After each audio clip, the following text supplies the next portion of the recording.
Segundo livro de Reis, capítulo 14. Leremos a princípio os versículos 1 a 14. Diz assim a palavra do Senhor. No segundo ano do reinado de Jeoás, filho de Jeoacás, rei de Israel, Amazias, filho de Joás, rei de Judá, começou a reinar. Versículo 2. Tinha 25 anos de idade quando começou a reinar, e reinou 29 anos em Jerusalém. A mãe dele se chamava Jeoadã, e era de Jerusalém.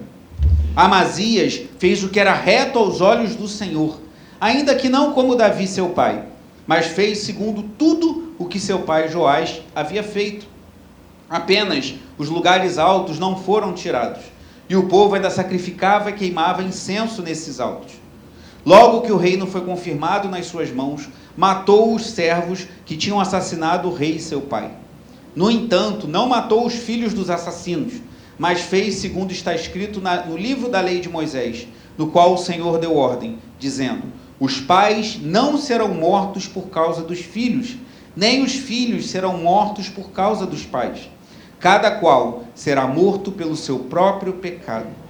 Amazias matou 10.000 edomitas no Vale do Sal, e conquistou a cidade de Selá na guerra, dando-lhe o nome de Jocteel, que ela conserva até o dia de hoje.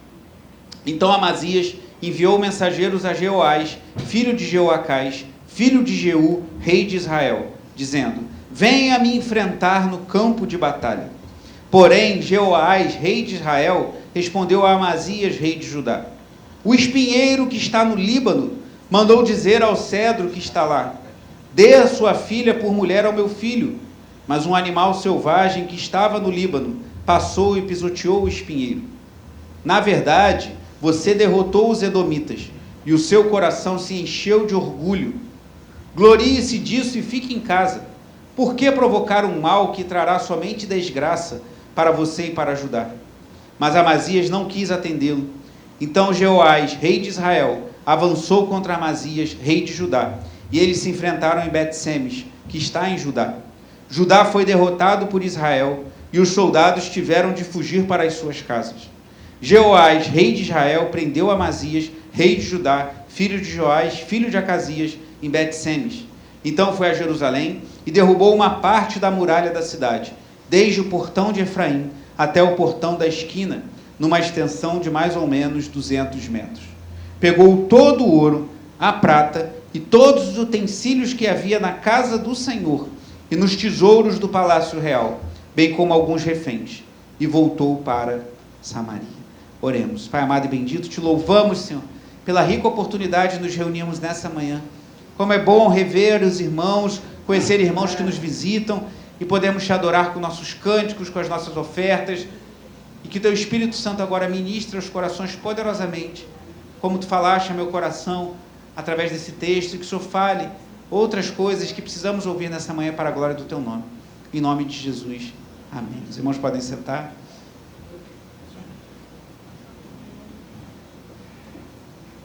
Irmãos, eu não sei quanto a vocês, mas até talvez por eu ter trabalhado muito tempo com construção civil, às vezes quando eu vejo um prédio que foi iniciado e depois a obra foi abandonada, me dá uma sensação ruim, me dá uma tristeza no coração. E a gente às vezes vê por aí, né? Aqui na freguesia, na rua Tirol, tem um grande prédio, em frente ali à esquina da rua Antônio Cordeiro, que foi, até as paredes foram levantadas e está abandonado há muitos anos. Eu lembro que trabalhei com um engenheiro, e era engenheiro civil e um excelente engenheiro, que comprou um apartamento na planta, salvo engano, no bairro do Recreio, isso há muitos anos atrás, deve ter uns 30 anos, 25 a 30 anos. E ele acompanhava a construção como um bom engenheiro responsável, e ali o investimento da sua família, comprou para morar, e já com a obra bem avançada, a construtora faliu. E aí, como vai ficar? O que vão fazer? Eles pressionando a construtora. Chegou um momento que eles viram que não ia arrumar nada, que aquele sactel ali não ia sair nada. O que ele fez? Ele se juntou com os outros moradores e eles bancaram o que faltava. A obra estava construída, o prédio estava bem avançado, a obra, mas não estava finalizada. Os moradores se cotizaram, se juntaram e bancaram o final da obra, e foi uma excelente alternativa para aquela situação, para eles não perderem todo o investimento que tinham feito até então. Um parênteses, eu não estou dizendo que quem investe ou compra apartamento em planta está fazendo errado, tá, irmãos? Eu não sou consultor imobiliário, nem consultor financeiro, não cabe a mim isso, eu estou dando um exemplo que eu vivenciei. Eu sou um pouco temeroso, mas há muitos casos de pessoas que compraram apartamentos na planta e não tiveram nenhuma sorte de problema. Então, fechando parênteses, eu não estou falando aqui de consultoria imobiliária nem financeira, você conversa com os nossos jovens aqui, os nossos irmãos que entendem mais desse assunto do que eu, mas só estou falando essa ilustração, e vocês vão entender onde eu quero chegar, que às vezes dá uma tristeza quando você vê que um empreendimento, uma obra começou bem e terminou mal, ou no caso de um empreendimento sequer terminou. Essa manhã eu quero falar da vida de um homem, de um rei, que começou muito bem, começou servindo a Deus, começou honrando como uma boa obra que faz os seus alicerces, levanta as colunas, faz as lajes. Às vezes você passa frente a uma obra, está aqueles caminhões betoneira concretando, estão lá concretando e fazendo as coisas, mas em dado momento algo aconteceu e esse homem desviou-se do rumo e essa boa obra não foi finalizada como deveria. O nome desse homem é Amazias, um dos reis de Judá. Amazias, como lemos aqui no capítulo 14 de 2 Reis, ele foi um bom rei, pelo menos até certo momento. O versículo 3 diz que ele fez o que era reto aos olhos do Senhor. Ainda não como Davi, é uma notinha aqui dissonante que já começa a mostrar que algo aconteceu, mas até certo momento ele foi um bom rei. Ele foi filho de Joás, um rei também que teve um bom começo e não terminou nada bem. Veremos nessa manhã a história desse homem, um pouco da história de seu pai Joás, também rei de Judá, que começaram muito bem, assim como o empreendimento desse amigo engenheiro que eu falei há pouco, mas não tiveram um final feliz. Vamos ver primeiro o começo. Antes de ver o final, vamos ver o começo do reinado de Amazias. O que aconteceu com esse homem? Lemos aqui, como fiz há pouco, o versículo 3, que diz que ele era reto. Então, primeira coisa, o fiel começo, para depois, num segundo ponto, vermos o seu trágico fim. O fiel começo de Amazias e depois veremos o seu trágico fim, a partir de um desafio desnecessário. Guarde essa expressão, desafio desnecessário. Voltaremos a ela daqui a pouco.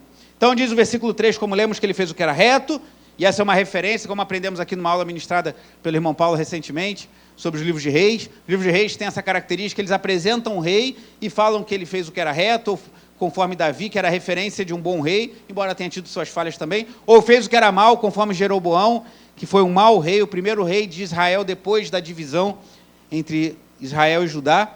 E aqui ele fez, e no versículo 4 fala, apenas os lugares altos não foram tirados, e o povo ainda sacrificava e queimava incenso nestes altos. Diz o versículo 5, logo que o reino foi confirmado nas suas mãos, matou os servos que tinham assassinado o rei, seu pai. Aí tu fala, meu Deus, o cara era um rei bom e já começou, assim que assumiu, já matou os assassinos, mas isso era previsto na lei. Na verdade, isso é previsto até mesmo antes da lei, lá em Gênesis capítulo 9, fala que aquele que derramar o sangue de alguém, terá o seu sangue derramado por alguém. Então os assassinos eram punidos com pena de morte. E esses homens mataram o rei Jeoás, pai de Amazias.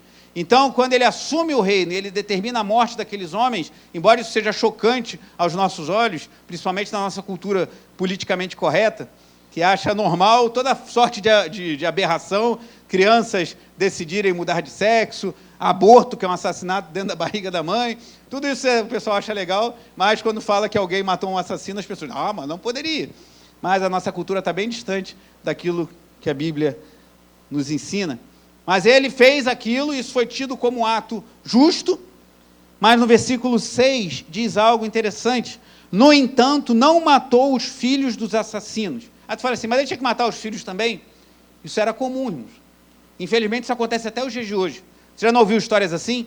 De alguém que foi vingar alguma coisa que alguém tinha feito e assassinou a família inteira? Isso ainda acontece hoje. Então, às vezes, a pessoa sofria um dano, no caso, Amazias, o seu pai foi assassinado por aqueles homens. Então, ele estava muito indignado com isso. E aí, às vezes, a pessoa não dizimava somente os assassinos, mas acabava com a família toda. E tem uma outra coisa aí, que é uma coisa mais de estratégia, talvez até militar. Havia um temor, imagina, Amazias está aqui, tenta pensar um pouco na cabeça do rei Amazias. Ele está aqui revoltado porque homens mataram o seu pai. Aqui o que ele faz? Ele mata esses homens que tinham filhos. O que pode acontecer com os filhos desses homens que foram mortos? ficarem revoltados e querer matar o rei Amazias. Que assim como ele matou os homens que mataram o seu pai, eles poderiam querer matar o rei que matou o pai deles. Então, muitos dizimavam a família para evitar esse risco. Uma tática militar, né, Paulo? Para evitar o risco, dizima a família toda que não vai ter ninguém querendo exercer vingança. Amazias tinha poder para fazer isso como rei. Ele, como rei, poderia tomar essa atitude drástica, mas ele preferiu obedecer o que diz a palavra de Deus. Olha aqui, ainda no versículo 6. No entanto, não matou os filhos dos assassinos, mas fez segundo está escrito no livro da lei de Moisés, no qual o Senhor deu a ordem, dizendo: os pais não serão mortos por causa dos filhos, nem os filhos serão mortos por causa dos pais. Cada qual será morto pelo seu próprio pecado. Está escrito em Deuteronômio, capítulo 24, versículo 16. Então, o rei fez o que era certo. Ele deu a paga daqueles que tinham matado seu pai, mas não matou seus filhos e cumpriu o que a palavra de Deus diz. Esse versículo, irmãos, dando uma pincelada doutrinária, ele é uma pedra no sapato daqueles que creem em maldição hereditária. Não há base bíblica para a maldição hereditária, pelo menos como ensinam por aí. Certo é que as atitudes dos pais refletem na vida dos filhos. Lá nos 10 mandamentos, diz que Deus abençoará até 1000 gerações daqueles que o abençoarem e punirá até a 4ª geração. O que isso quer dizer? As consequências mais que nós temos como pais influenciam a vida dos nossos filhos. Você vê que às vezes tem crianças, jovens, adultos que avançam muito na vida e quando você vai conhecer a história, você vê que houve um investimento material, financeiro, sobretudo espiritual, para que a pessoa avançasse, uma semeadura dos pais. Então nós devemos investir na vida dos nossos filhos e o que fazemos influencia a vida deles, mas isso não quer dizer que nós somos responsáveis pelas decisões dele ou que exista maldição hereditária. E é um problema muito grave nessa doutrina da maldição hereditária, que beira a heresia. Porque alguns ensinam que você se converte a Cristo, beleza, aceitei Jesus como Senhor e Salvador, me arrependi dos meus pecados, me batizei, só que agora eu preciso fazer uma campanha ou uma corrente, alguma coisa para quebrar maldições. Ué, o sacrifício de Jesus não é suficiente? Quando nós cremos, o sacrifício de Jesus não é suficiente para nós? Deus quebra todas as maldições. Não tem necessidade de você confessar Cristo, se batizar, se render e fazer uma campanha, e fazer 7 cultos e dar 7 mergulhos no Rio Jordão, como fez Naamã. Não há necessidade. Cristo nos perdoa e Ele faz a obra completa. Agora, é claro que assim, o que nós aprendemos nos influencia. A maneira como nós convivemos com os nossos pais influencia a maneira como a gente vive. Então, às vezes, o que a gente precisa não é de quebrar uma maldição hereditária, é de a gente aprender como viver de acordo com o que Deus quer na sua palavra. Ter mais humildade, buscar Deus em oração e viver de acordo com os preceitos de Deus. Então, esse versículo, assim, quem gosta desse assunto, leia depois em casa Ezequiel capítulo 18. Também é um versículo bem forte, em que o povo de Israel estava numa situação difícil e começou a falar: a gente está passando isso tudo porque nossos pais pecaram. Os pais comeram uvas verdes e os filhos embotaram os dentes. E o profeta ali, Deus, através do profeta Ezequiel, condena esse pensamento, falando que se o pai for ladrão e o filho for justo, o pai morrerá e o filho viverá. E, por sua vez, se o pai for justo e o filho for ladrão, o pai viverá e o filho sofrerá o dano do seu pecado. Então, Deuteronômio 24 deixa bem claro que cada um é responsável por si. Nós, como pais, devemos semear na vida dos nossos filhos, mas eles terão que prestar contas a Deus também das suas decisões. Ciente disso, o rei Amazias mata aqueles homens que haviam matado seu pai, mas não mata seus filhos, mesmo sabendo que isso poderia trazer a ele algum risco. Amazias continua o seu bom começo, a sua fiel jornada, tendo uma vitória muito importante. O versículo 7 nos revela: Amazias matou 10.000 edomitas no Vale do Sal e conquistou a cidade de Sela, ou Selá, na guerra, dando-lhe o nome de Jocteel, que ela conserva até o dia de hoje. Amazias teve uma vitória, por assim dizer, no âmbito pessoal, e agora ele teve uma vitória militar importante. 10.000 edomitas foram destruídos naquela guerra por meio da liderança de Amazias. Então estava tudo caminhando bem. Vitórias militares, o reino consolidado em suas mãos, ele fazendo aquilo que era certo, mas, infelizmente, as coisas não continuaram tão bem assim como começaram. Olha o que diz o versículo 8. Então Amazias enviou mensageiros a Jeoás, filho de Jeoacás, filho de Jeú, rei de Israel, dizendo: venha me enfrentar no campo de batalha. Ele chamou o cara para a guerra. Tinha necessidade de Judá, Amazias era rei de Judá, que era o reino do sul, lutar contra o reino do norte. Não havia necessidade. Ele não foi provocado, o rei de Israel não foi em cima dele, eles não estavam oprimindo, não havia nada, mas ele se encheu, possivelmente, de orgulho e quis avançar desnecessariamente, por isso que eu chamei de desafio desnecessário, e aí entramos no nosso segundo ponto, um trágico fim que terá esse rei Amazias. Versículo 9 diz que Jeoás, o rei de Israel, que era um mau rei, ele não era um bom rei, o rei de Israel, mas ele respondeu a Amazias, rei de Judá, com sabedoria. O espinheiro que está no Líbano mandou dizer ao cedro que lá está: dê a sua filha por mulher ao meu filho. Mas um animal selvagem que estava no Líbano passou e pisoteou o espinheiro. Fez um dito. E aí no versículo 10 ele explica: na verdade, você derrotou os edomitas e o seu coração se encheu de orgulho. Glorie-se disso e fique em casa. Por que provocar um mal que trará somente desgraça para você e para Judá?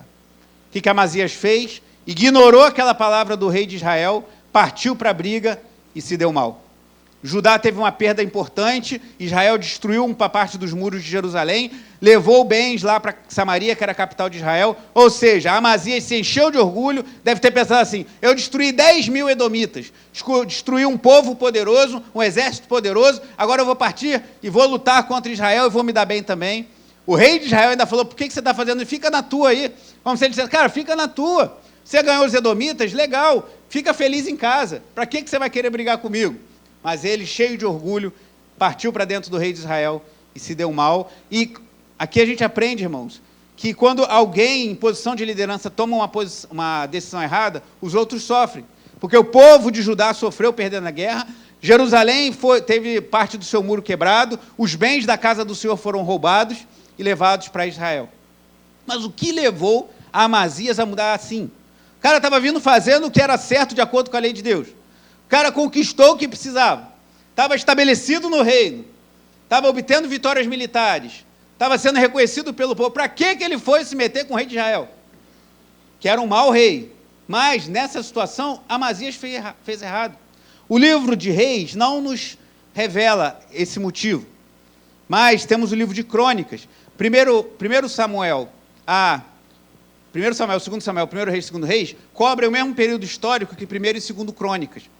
Aí talvez você se pergunte: por que tem os dois livros na Bíblia? Porque eles têm propósitos e foram escritos em períodos diferentes e têm propósitos diferentes. 1 e 2 Reis cobrem os reinos de Israel e de Judá. 1 e 2 Crônicas foca o olhar no reino de Judá. 1 e 2 Reis tem uma visão um pouco mais política, até mesmo militar e também espiritual. Já Crônicas, que talvez tenha sido escrito por alguém ligado ao sacerdócio, tem uma visão mais relacionada ao culto. Crônicas, possivelmente, foi escrito depois que o povo voltou do exílio na Babilônia. Então tinha uma preocupação muito grande em mostrar para o povo que, se desobedecessem a Deus, podiam se dar mal de novo. Então, Crônicas e Reis, embora cubram o mesmo período de tempo, trazem histórias paralelas, mas com ênfase diferente. E por isso que na nossa leitura bíblica, nós esse ano estamos lendo os livros de Reis e de Crônicas leremos no ano que vem, se Deus assim permitir. Mas vá comigo lá em 2 Crônicas, capítulo 25, e você vai ver como há algo aqui que o autor do livro de 2 Reis não nos revelou, e não há erro na Bíblia com isso, ele só não trouxe essa informação, mas que aqui em Crônicas nós vemos claramente. O que levou Amazias a fazer aquele desafio desnecessário, chamar o rei de Israel para a briga, e ter esse prejuízo tão grande para ele e para o povo de Judá? 2 Crônicas, capítulo 25.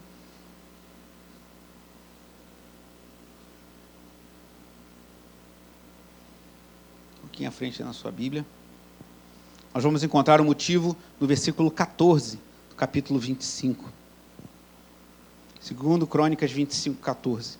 Quando Amazias, é o rei lá de Judá que estamos vendo essa manhã, quando Amazias voltou da matança dos edomitas, lembra que ele matou 10.000 edomitas? Olha o que ele fez: trouxe consigo os deuses dos filhos de Seir, tornando-os por seus deuses, adorou-os e lhes queimou incenso. O motivo da derrota de Amazias, eu creio que também foi o seu orgulho, mas a sua idolatria. Ele foi lá em Edom, venceu a batalha, destruiu 10.000 edomitas, e ao invés de voltar e cultuar a Deus, ele trouxe os deuses lá de Edom e passou a adorá-los. Mas Deus enviou alguém para alertá-lo. Olha o que diz o versículo 15.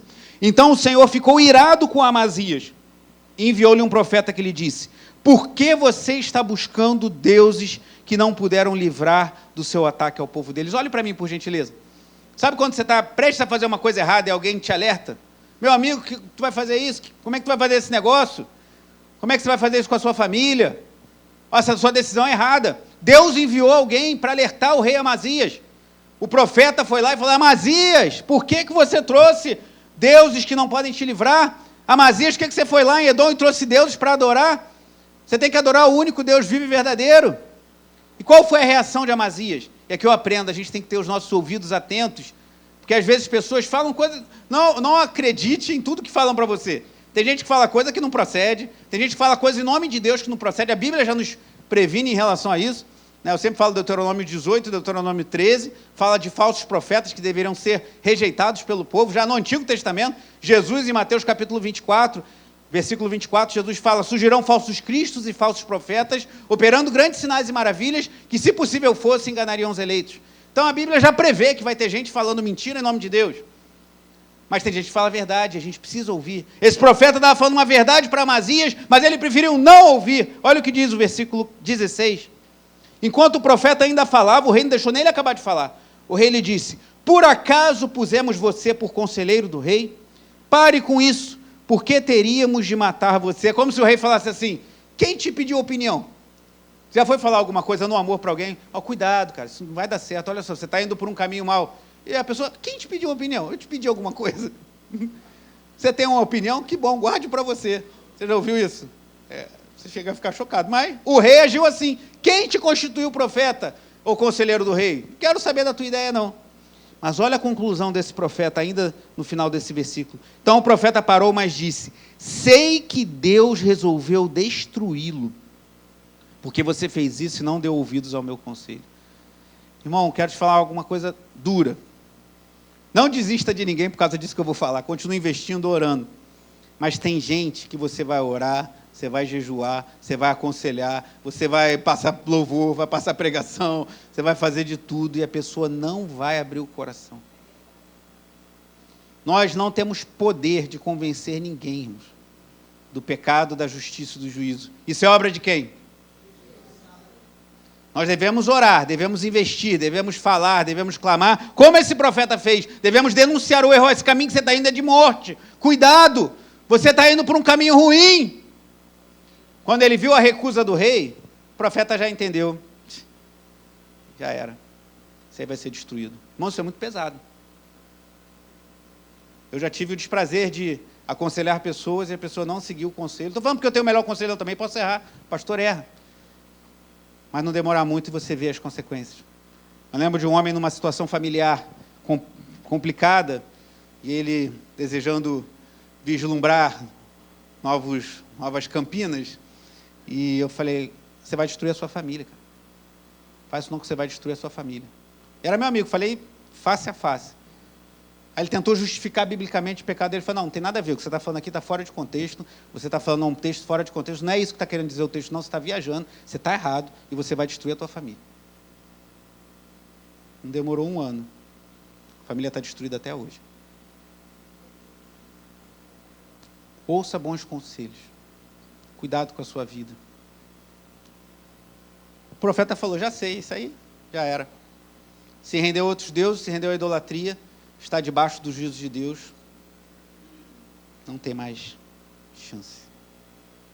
E aí, segue o que nós lemos lá em 1 Reis, o rei chamou Jeoás para a batalha, aconteceu tudo aquilo, e aí cumpre-se o que diz lá em Provérbios 16, 18. Provérbios é um livro que deve ser de cabeceira para nós, pois há muita sabedoria ali para nós. Em Provérbios 16, 18 diz que a soberba procede à ruína.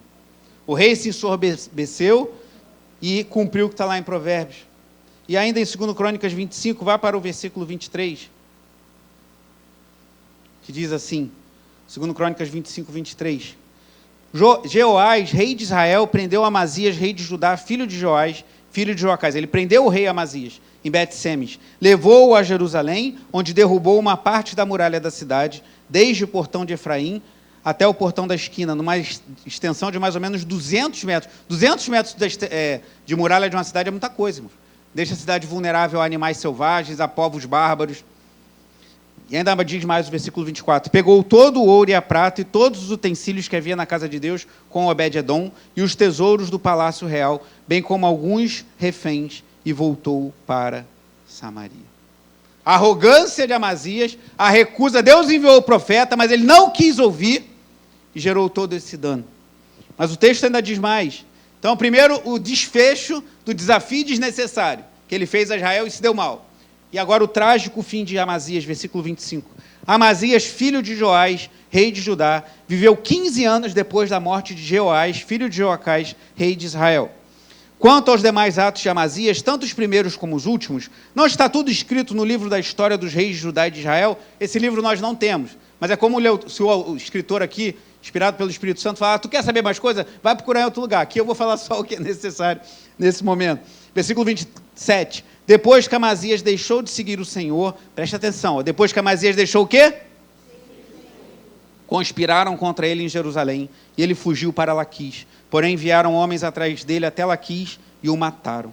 Trouxeram-no sobre cavalos e o sepultaram junto aos seus pais, na cidade de Davi. Esse foi o fim desse rei, que começou bem, cara. Ele começou bem, ele seguiu a palavra de Deus. Ele cumpriu justiça contra os assassinos do seu pai, mas não matou seus filhos. Ele teve vitória na guerra contra Edom, mas seu coração se ensoberbeceu, seus olhos se voltaram para a idolatria. E ele sofreu aquela derrota e depois teve essa morte trágica, foi assassinado numa conspiração. E lembra que eu falei da morte do pai dele? Joás, o rei que foi antes dele, e que também foi assassinado. A morte do pai dele foi muito semelhante a ele. Uma conspiração fez, homens conspiraram contra o rei Joás e o mataram. Mas se você está nos acompanhando na leitura, você já leu a história de Joás, é uma história muito marcante. Joás, ele foi um rei que quase foi morto quando criança ainda, principalmente bebezinho.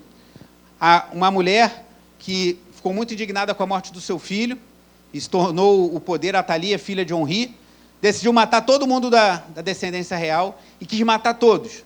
Só que uma outra mulher escondeu Joás, ainda criança, o protegeu, o guardou na casa do Senhor. Ele, bebezinho, foi guardado por aquela mulher que era mulher de um sacerdote chamado Joiada. A mulher de Joiada guardou Joás, que é o pai do Amazias, que a gente está vendo essa manhã, guardou ele pequenininho na casa do Senhor.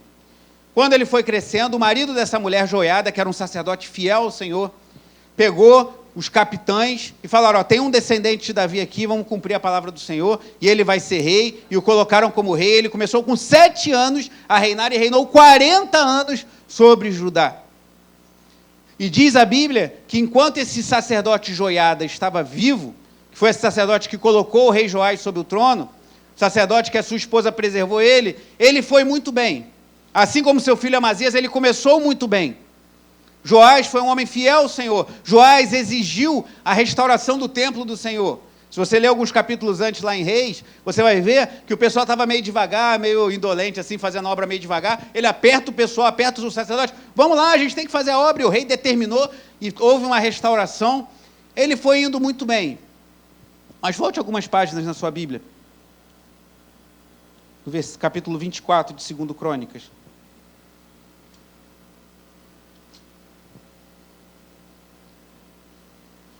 Estamos falando agora não de Amazias, mas do pai dele, Joás. 2 Crônicas 24, versículo 1 e 2. Joás tinha 7 anos de idade quando começou a reinar e reinou 40 anos em Jerusalém. A mãe dele se chamava Zíbia e era de Berseba. Joás fez o que era reto aos olhos do Senhor, mas olha, continue, lê o final do versículo 2. Todos os dias do sacerdote Joiada. Esse sacerdote, que a mulher dele guardou o rei pequenininho na casa do Senhor, que o firmou sobre o reinado, enquanto esse sacerdote estava vivo, Joás caminhou muito bem. Mas pule lá para o versículo 15, ainda do capítulo 24. Diz assim, Joiada, que é esse sacerdote, morreu após uma longa velhice. Tinha 130 anos de idade quando morreu. Sepultaram-no na cidade de Davi, com os reis, porque ele tinha feito o bem em Israel e servido a Deus e ao seu templo. Ele era um sacerdote tão bom que ele foi sepultado junto com os reis, foi honrado na sua morte. Mas olha o que diz o verso 17. Depois da morte de Joiada, os chefes de Judá foram e se prostraram diante do rei, e o rei os ouviu. Foi só o sacerdote morrer. Então abandonaram a casa do Senhor, Deus de seus pais, e serviram os postes da deusa Azerá e os seus ídolos. E por esta culpa veio grande ira sobre Judá e Jerusalém. Mas o Senhor, de novo, lhes enviou profetas para os reconduzir a si. Estes profetas testemunharam contra eles, mas eles não quiseram ouvir. Preste bem atenção no que diz o verso 20. Então o Espírito de Deus se apoderou de Zacarias, filho de quem? Daquele sacerdote, Joiada. Ele ficou em pé diante do povo e lhes disse: assim diz Deus, por que vocês estão transgredindo os mandamentos do Senhor? Vocês não vão prosperar. Por terem abandonado o Senhor, também ele os abandonará. Conspiraram contra ele e o apedrejaram, por ordem de quem? Do rei, irmãos, no pátio da casa do Senhor. O rei matou o filho daquele sacerdote que só tinha feito bem a ele. Versículo 22. Assim o rei Joás não se lembrou de como Joiada, pai de Zacarias, tinha sido bondoso com ele e acabou matando o filho dele. Ao morrer, Zacarias disse: o Senhor verá isto e o retribuirá. E o que aconteceu? Versículo 24. Embora o exército dos sírios não fosse grande, o Senhor permitiu que eles vencessem um exército que era muito maior. Começou a vir derrota sobre Judá, porque eles tinham abandonado o Senhor, Deus de seus pais. Assim os sírios executaram o juízo de Deus contra Joás. E diz o verso 25, quando os sírios foram embora, deixando Joás gravemente ferido, os servos de Joás conspiraram contra ele, e olha o que diz o texto, por causa do sangue do filho do sacerdote Joiada, e o mataram em sua cama. Aquele homem foi morto, essa conspiração, porque ele tinha matado um justo. O filho do homem que o colocou no reino, o filho do homem cuja mulher, a gente não sabe se ele era filho dela também, preservou o rei de ser morto. O filho do homem que, enquanto esteve vivo, Joás foi na linha ali, tudo certinho. O rei mandou matar, irmãos, porque denunciou o seu pecado. O que esse texto nos mostra? Quão potencial para o mal há em nosso coração, irmãos. Não aponte o dedo para Joás e fala, que rei malvado, matou o filho do homem que o fez tão bem, o filho de um sacerdote, um profeta de Deus que estava denunciando os seus pecados, e ele manda matar. Ou Amazias adorou os deuses dos edomitas e encheu-se de orgulho e foi para uma batalha que não era precisa e deu tudo errado. Esses homens se desviaram do Senhor e viram consequências terríveis na vida deles. Amazias, assim como seu pai Joás, começou bem e terminou mal.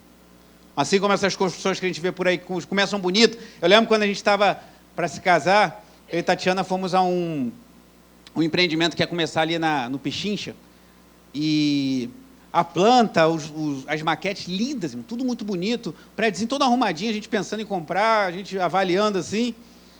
E, na verdade, para não achar que eu sou contra comprar na planta, a gente foi em dois. Um construiu, o prédio está até lá hoje funcionando tudo bem. Mas o outro que a gente tinha visto, tão bonito, terreno, tudo direitinho. E quando a gente passa lá, o terreno está cheio de mato, não avançou a obra, nem subiu. Joás e Amazias começaram bem, mas tiveram um fim trágico. Os dois morreram por conspiração de seus servos, mas por trás disso morreram porque desonraram o Senhor. E morreram porque não honraram a Deus seguindo outros deuses. O que a gente aprende com isso para a gente refletir? Eu não sei quanto a você, mas eu fico um pouco chocado quando eu vejo essas construções inacabadas. Mas essas histórias também devem nos chocar, irmãos.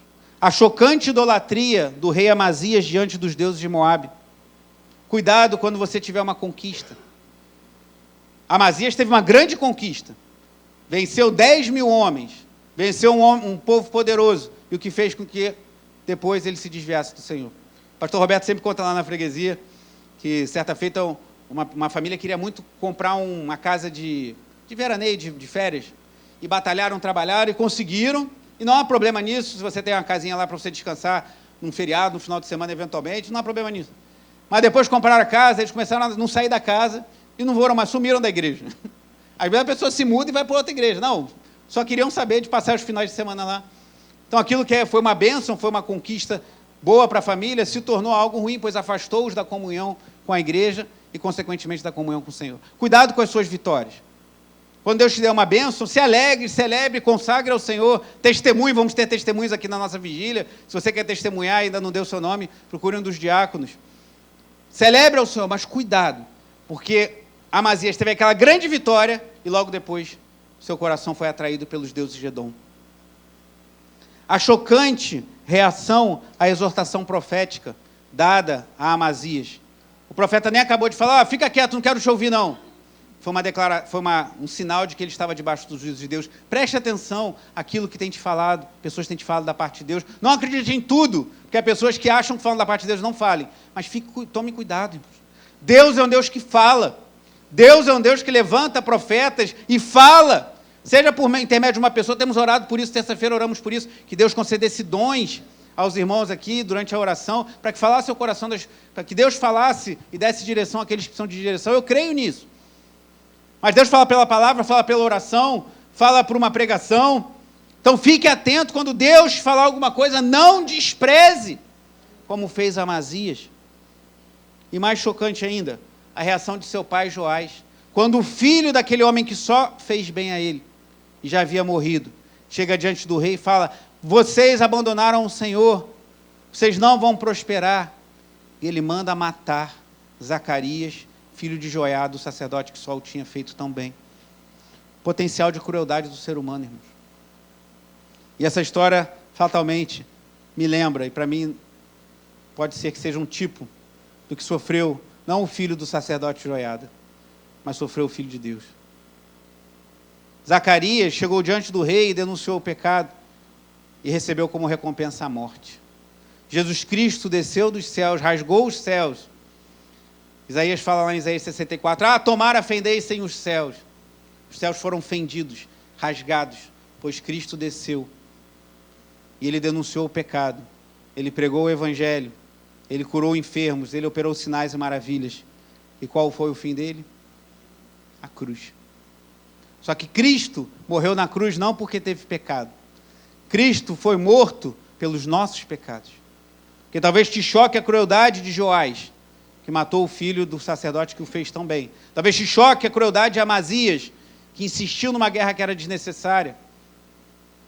Mas não despreze a nossa própria crueldade. Nosso coração é uma usina ou uma fábrica de ídolos, como disse João Calvino. Há um potencial muito grande dentro do nosso coração. Mesmo quando nos rendemos ao Senhor, e o Senhor nos faz nova criatura, e o Espírito Santo nos guia, nos convence, mas cuidado, pois ainda é dentro do meu coração e do seu coração um tremendo potencial para o mal. E só estaremos plenamente livres da influência do pecado quando o Senhor nos levar ou quando Ele voltar ao que acontecer primeiro. Zacarias é citado por Jesus nos evangelhos como aquele que foi morto na casa do Senhor. Possivelmente aquele Zacarias é esse Zacarias, filho de Joiada. Ele foi morto justo. Mas mesmo sendo um homem de Deus, um profeta, ele era um pecador igual a mim, mas Jesus Cristo não teve pecado. O filho de Joiada foi morto pelo rei por ter denunciado seus pecados. E o Filho de Deus foi morto naquela cruz pelos meus pecados e pelos seus pecados. Mas louvado seja Deus por isso, que agora nós temos um advogado junto ao Pai, Jesus Cristo justo, que intercede por nós.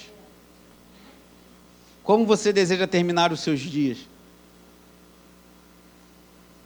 Joás e Amazias começaram bem e terminaram mal. Jesus Cristo não teve nenhuma falha. Nenhum dolo foi encontrado em sua boca. Ele sempre foi bem. Teve uma morte dolorosa. Mas ele venceu a morte. Ele ao terceiro dia ressurgiu dos mortos. Ele subiu aos céus. Está sentado à destra de Deus Pai Todo-Poderoso, de onde há de vir para julgar os vivos e os mortos. Ele vai voltar. Essa é a nossa certeza, a nossa esperança. Que o nosso fim seja estarmos para sempre na presença do Senhor, glorificando o Filho de Deus que morreu em nosso lugar. Feche seus olhos, curve sua cabeça, pedir aos irmãos que vão servir a ceia, que se posicionem.